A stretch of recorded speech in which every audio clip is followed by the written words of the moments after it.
Hey everybody, I wanted to thank everybody for the birthday wishes that you all gave me yesterday.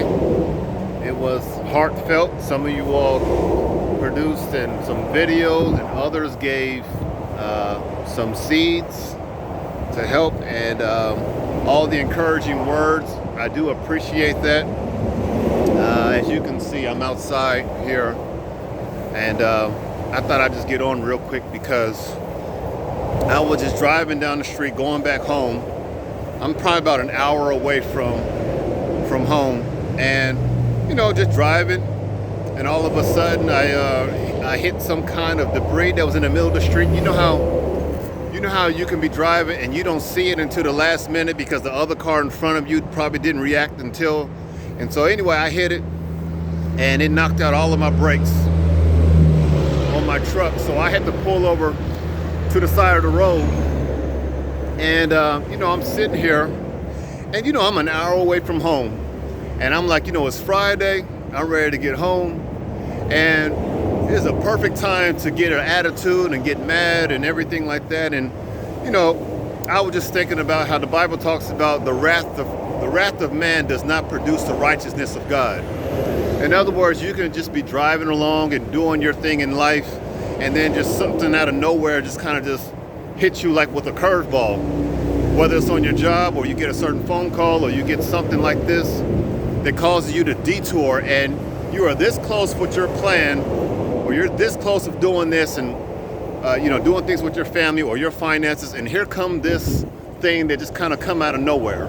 And I don't know, I want to kind of just send this and use this, I guess, as almost like a teaching opportunity, that the wrath of God does not produce the righteousness of, the wrath of man does not produce the righteousness of God. That's in James chapter 1:19 or 4:19, something like that. But anyway, I'm out here on the freeway, and I gotta wait on the mechanics, and I got cars zipping past me. But I just think you ought to take opportunities like this whenever you have a situation that happens. This is probably the best time to exercise the fruit of the Spirit. Because like I said, you can easily get mad, and you can easily, start cussing and fussing because it wasn't part of your plan.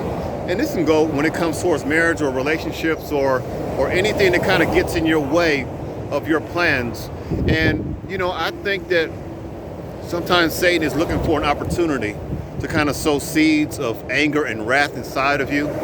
The littlest thing that can ruin your day. Now, I'm not saying that you shouldn't get all out of your emotions and everything, but I just think that when opportunities come like this, you should kind of just take a hold of it and recognize this is probably just a good opportunity for me to exercise this godly character. Because we're living in a time now where you can't just say that you're a Christian. You're actually going to have to really live this thing, and it's in circumstances like this. And I'm just using this as a big truck analogy. It's circumstances like this that causes you to see what's really inside of you. So you can cop an attitude if you want to.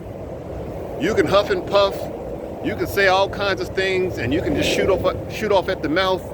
But the bottom line is, these things come to recognize and see what's in you. And so, in a way, I'm kind of glad that I didn't, get all upset, even though I had a lot of reasons to. I'm only an hour away from home. And, it's going to be dark by the time I get back because I got to wait on the maintenance men and everything. But I'm going to use this opportunity to kind of even put together some of my sermons for Sunday, or just spend time with God. And, it's no big deal. So things may come, and it may get in your way, and it may trip you up. And yes, you may have an excuse, but the Bible said the wrath of man does not produce the righteousness of God. And I don't know about you, but I want to produce the righteousness of God. And so I'm not going to give place to the enemy. I'm not going to give place to the devil. The Bible talks about don't give place to the devil, and don't let your sun go down in your wrath. They're calling me right now, so I just want to put that out there. Love you guys. Talk to you soon.